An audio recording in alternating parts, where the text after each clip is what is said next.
আপনারা জানেন পাপিয়া ছিল একজন অনেক বড় নেত্রী আওয়ামী লীগের, এবং সে কি ব্যবসা করতো আমরা মুখে বলতে চাই না। আমরা বিএনপি নেত্রীর এত বাজে কত মুখে আনতে পারি না।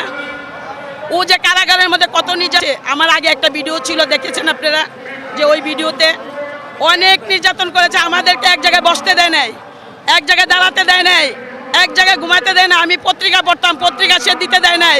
চুরি করে আমাকে পত্রিকা দিলে কেউ তার নামে নালিশ হইতো, বিচার হইতো, কিন্তু আমাকে সে সরাসরি কিছু বলতে সাহস পায় নাই।